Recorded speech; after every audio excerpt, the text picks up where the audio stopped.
"Dad, we don't need your casserole. Just leave it in the car." That was the first thing my daughter-in-law Claire said to me when I stepped into my son's house last Christmas Eve. The snow was still melting on my boots, my arms heavy with dishes I'd spent all day preparing. Her voice sliced through the warmth of the holiday lights like a cold blade. Everyone else fell silent, forks clinking against plates. My son, Daniel, shifted uncomfortably, but said nothing. The smell of ham and turkey filled the air, mixed with cinnamon candles and pine needles from the tree. My food, my hard work, wasn't welcome here. "Dad, Claire worked hard on this dinner," Daniel added finally. "We don't want to make it weird." Weird. That's what they called it. I stood there holding my green bean casserole and sweet potato pie, feeling like a stranger in my own family's home. Before I continue, if you're new here, please like, comment, and subscribe. And tell us where you're watching from. I'm Robert Hayes, 62 years old, born and raised in a small Ohio town. I worked construction for most of my life, started my own contracting company in my 30s, and raised Daniel and his sister, Emily, with my late wife, Carol. After Carol passed, I poured myself into making sure my kids never went without. College tuition, weddings, mortgages, I carried it all on my shoulders. Daniel's house? I co-signed the loan. His car? I paid the down payment. Half the comforts my son and his wife enjoyed were built on my sweat, my savings, my sacrifice. And yet, here I was, an old man being told that my food, my presence, was no longer needed. Dinner carried on without me at the table. I was given a seat at the far end, next to the coat rack, like some afterthought. I sat quietly, listening to the laughter, watching as everyone passed around Claire's dishes like they were treasures. My casserole and pie sat untouched on the counter, cooling under the kitchen lights. Then I noticed something that turned my stomach. The wine they toasted with, the one Daniel raised in his glass, was the vintage I had bought for them as a gift last year. The ham? Paid for on the grocery card I'd slipped into Daniel's wallet when he was short on cash just 2 weeks ago. They had refused my food, but they were feasting on my money. At one point, Claire leaned across the table, her voice sharp but coated in a fake sweetness. "Robert, maybe next year you can just bring yourself. We've got the food part covered." That table chuckled. Daniel laughed along, though his eyes flickered with guilt. Emily looked down, not saying a word. I nodded slowly, forcing a smile, though my chest burned with quiet anger. "You're right," I said softly. "Next year will be different." And I meant it. They had no idea just how different it would be. That night, as the snow fell heavier outside and laughter filled a house built on my sacrifices, I sat in silence. I stared at the casserole and pie that no one touched. My hands were steady, but inside me, something shifted. They thought they could push me aside, take my money, and erase my place in this family. But I wasn't finished. Not by a long shot. Because if they wanted to pretend my contributions didn't matter, I'd show them just how much of their lives depended on me. And when I pulled the rug out from under them, they wouldn't just lose a casserole. They'd lose everything they thought was theirs. The clinking of silverware and forced laughter filled the room while I sat in silence, my untouched plate growing cold in front of me. From my spot by the coat rack, I had a clear view of the entire table. Claire beamed like she was hosting royalty. Daniel nodded along as if every word she spoke was gospel. And the rest of the family laughed at jokes that weren't funny. And me? I was the old man in the corner, the relic nobody wanted to acknowledge. Robert, Claire's mother, Patricia, chimed in halfway through dinner. She had one of those voices that grated on me, nasal and smug. You really should let these kids handle things now. They're building their own traditions, you know. Best to just step back. I forced a smile, but inside my chest, the words festered like poison. Daniel cleared his throat. Yeah, Dad. Claire and we've got things covered. You don't need to go out of your way anymore. Honestly, sometimes it feels like you're trying too hard. Trying too hard. That one stung more than I cared to admit. I looked at my son, the same boy whose scraped knees I'd bandaged, whose first car I bought, whose college bills I paid, and he sat there telling me I didn't need to try anymore. Dessert rolled around, and no one touched the sweet potato. Pie I had baked from Carol's old recipe. Claire slid a tray of store-bought cheesecake bites onto the table like they were some masterpiece. These are from Kroger's bakery, she announced proudly. Everyone loves them. Plates filled with cheesecake. My pie sat alone, cooling, forgotten. Emily, bless her heart, tried to help. I'll have a piece of Dad's pie, she said softly, reaching for a slice. But Claire cut her off with a laugh. Oh, Em, don't feel like you have to. Really, we don't need to mix too many flavors tonight. The table chuckled again. Emily's hand fell back into her lap. She didn't look up. After dinner, Daniel pulled me aside into the hallway, away from the others. His voice dropped low, but the condescension was still sharp. Dad, look, we appreciate what you've done over the years. Really? But it's time for you to, I don't know. Let us live our lives without you hovering. You don't have to prove anything anymore. I looked him square in the eye. Is that how you see me? As someone trying to prove something? He shifted, clearly uncomfortable. I don't want Claire to feel overshadowed. She wants to be the one hosting, the one running the show. You get that, right?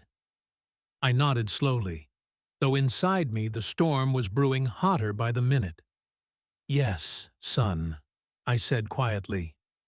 I understand, more than you think. When I returned to the living room, I noticed Claire slipping the grocery gift card I had given Daniel into her purse, laughing with her mother about next week's shopping trip. The same card that had bought the food she refused to credit me for. Every bite they had eaten tonight, every toast they raised, every light twinkling on that tree, paid for with my money. And yet, they had the audacity to treat me like an intruder. I sat in silence as the evening wound down, watching my son and his wife bask in admiration, as though they had built their lives without help. My casserole went into the trash, my pie left untouched on the counter. Finally, I stood to leave. Claire barely looked up from her glass of wine. Daniel gave me a quick, distracted hug. As I walked into the snowy night, the cold biting at my cheeks, I knew one thing with absolute certainty. This wasn't over. They thought I was trying too hard. They thought I was unnecessary, outdated, worthless. But soon, they would learn that every brick of their home, every dollar in their accounts, every tradition they claimed as their own, was built on me.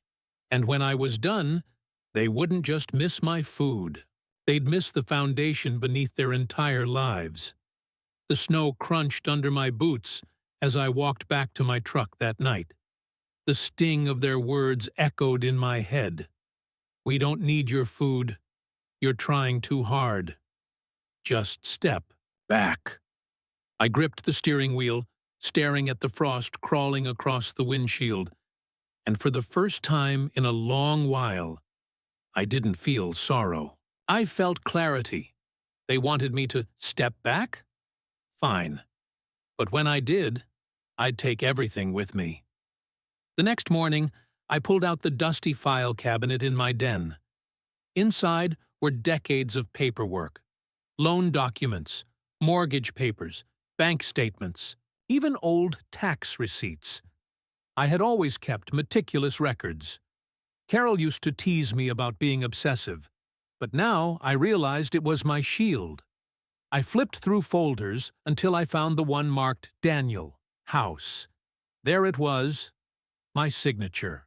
As co-signer, my proof of contribution. Technically, I still owned half the house. Without me, that mortgage never would have been approved.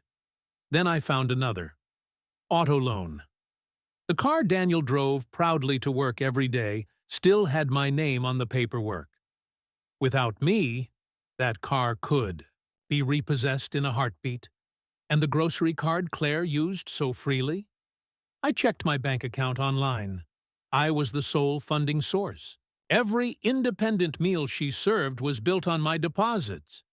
The more I dug, the clearer it became. They weren't standing on their own 2 feet. They were standing on mine. I decided I wouldn't confront them with anger or shouting. That would give them power. No, this was going to be clean, precise, and undeniable. I drove down to First Federal Bank of Springfield, a brick building I'd trusted for 40 years. My banker, Mr. Collins, greeted me with a firm handshake. "Bob, been a while. What brings you in?" I leaned on his desk, lowering my voice. "Mr. Collins, I need to talk about the accounts I've tied to my son. I'm considering restructuring things." He raised an eyebrow but nodded. "Well, you're within your rights. You're listed on every document. What did you have in mind?" We spent an hour going over details. Freezing joint accounts, reclaiming access to the mortgage payments, adjusting auto loan responsibilities. Each move was legal, quiet, and final. When I left the bank, I had a folder full of forms and a plan forming in my mind.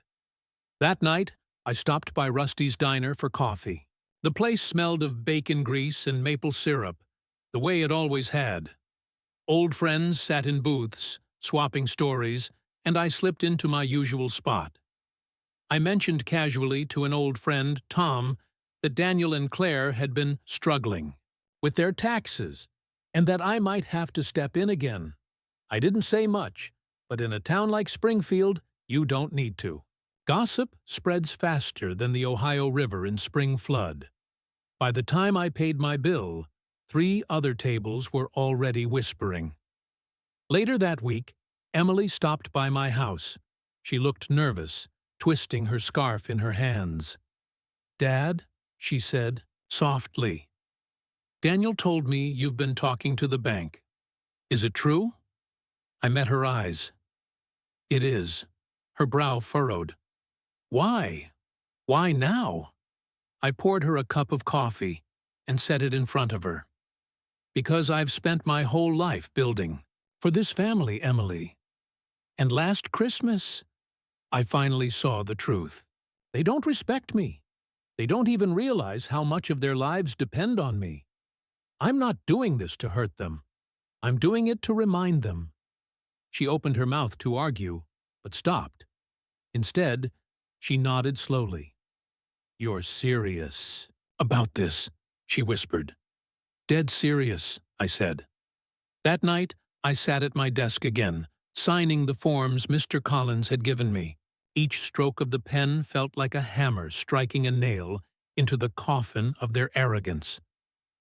By the time I capped my pen, I knew. Daniel and Claire's world was about to shift beneath their feet. And when the ground gave way, they'd finally understand just how much they owed me. 2 weeks later, it was New Year's Eve. Daniel and Claire decided to host another gathering at their house, parading it like a stage they thought they owned. Neighbors, Claire's family, even some of Daniel's co-workers were invited. The place was strung with lights, music thumping softly, the smell of catered barbecue filling the air. I arrived with nothing but a small folder under my arm. No casserole this time, no pie, just documents. Claire spotted me first. Her smile was thin, mocking. "Oh, Robert, you made it. No food tonight?" I gave a small shrug. Didn't think it was needed. The guests chuckled politely, not sensing the storm about to roll in. As midnight approached, Daniel raised his glass. Here's to independence, to building our own lives, our own traditions, our own future. Everyone cheered. Glasses clinked. Claire beamed like a queen on her throne. That's when I stepped forward, voice calm but cutting through the room. Independence, huh? That's a funny word, Daniel, because without me, none of this would exist. The laughter faded. Heads turned. Claire's smile faltered. I opened the folder and laid the documents on the counter for everyone to see. This house? Still half mine? This car in the driveway? My name's on the loan. These accounts you've been bragging about? Jointly tied to me. And as of this week, I've pulled my support. A ripple of gasps moved through the room. Daniel's face drained of color. Claire sputtered, That's not possible. This is our house, our life." I looked her dead in the eye. "No, Claire, it's a life built on my back, my money, my signature. And you treated me like trash at Christmas dinner, told me I wasn't needed, that my food wasn't good enough. Well, guess what? Neither are you without me." The room buzzed with whispers. Patricia, Claire's mother, shifted uncomfortably. Emily stood near the doorway, her eyes wide but shining with something like pride. Daniel slammed his fist against the counter. "You can't do this! Not here, not in front of everyone." I leaned in, voice steady. "I already have. Papers are signed, accounts frozen, ownership reclaimed. You and Claire are about to find out what independence really feels like. No house, no safety net, just yourselves." The silence that followed was deafening. The only sound was the hum of the fridge and the faint crackle of fireworks starting outside. Neighbors exchanged looks. Some shook their heads. A few whispered, "About time." Claire's face crumpled, and Daniel's jaw clenched so tight I thought it might break. Their perfect little show had collapsed in front of the very people they wanted to impress. I closed the folder, tucked it under my arm, and walked toward the door. "Happy New Year," I said softly. "Here's to new beginnings." And with that, I stepped out into the cold night air, fireworks exploding over Springfield as the clock struck midnight. Behind me, their world was unraveling, and for the first time in a long while, I felt the weight lift off my shoulders. The weeks that followed were like watching dominoes fall, slow at first, then all at once. Without my support, Daniel and Claire couldn't keep up with the mortgage. The bank sent notices. By February, foreclosure was looming. Claire's new car was repossessed, and the catered parties stopped. The neighbors who once gathered in their home now whispered about them in the aisles of Kroger and at Sunday service. Daniel tried to keep up appearances, but his voice cracked when he boasted. Claire avoided eye contact altogether.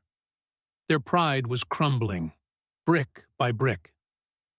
Meanwhile, I found peace in the quiet corners of Springfield. I'd sit in Miller's diner with a cup of black coffee, watching the snow fall outside, listening to the hum of everyday life. People who knew the story, because in a small town, stories spread fast, would nod at me, some even saying, "Good for you, Robert. They had it coming." But I didn't gloat. Revenge wasn't about dancing on their ashes. It was about reclaiming my dignity after they tried to strip it away. One Sunday afternoon, Emily stopped by my apartment. She looked tired, but her eyes were softer than I'd seen in years.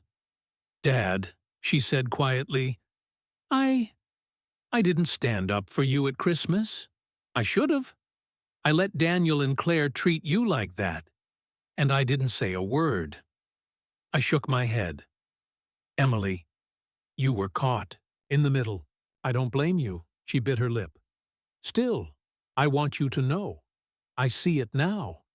Everything you did for us, the house, the money, the sacrifices, you're not worthless. You never were." Her words cut deeper than any insult Daniel or Claire had ever thrown. For the first time in months, I felt my chest loosen. I reached across the table and held her hand. "Thank you, Emily. That means more than you know." By spring, the foreclosure was final. The very house where they had sneered at my food and paraded their independence now sat empty. A "for sale" sign planted in the front yard like a gravestone. Daniel and Claire moved into a cramped rental across town. Their shiny world was gone. No more catered dinners. No more showboating. Just reality. Cold, hard, and humbling. And me? I didn't just get my dignity back. I got my peace. I spent evenings walking by the river, mornings reading the paper with a fresh pot of coffee, and Sundays in church, where people shook my hand with respect.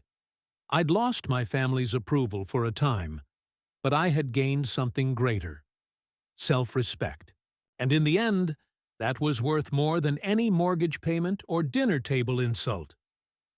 If you take anything from my story, let it be this: never let anyone convince you that your worth depends on their opinion. Sometimes, the best revenge is simply reminding them who really built the foundation they stand on. Daniel and Claire lost their house, their pride, their pedestal. And I found peace in knowing the truth had finally come to light. So when Christmas rolled around again the next year, I roasted a turkey, baked my pie, and invited Emily over. It was just the two of us at the table. Quiet, simple, honest. And as I lifted my glass, I whispered, "Here's to dignity." Because at the end of the day, they had tried to erase me. But I was the one still standing. Tell us your thoughts in the comments, and don't forget to like, share, and subscribe for more stories.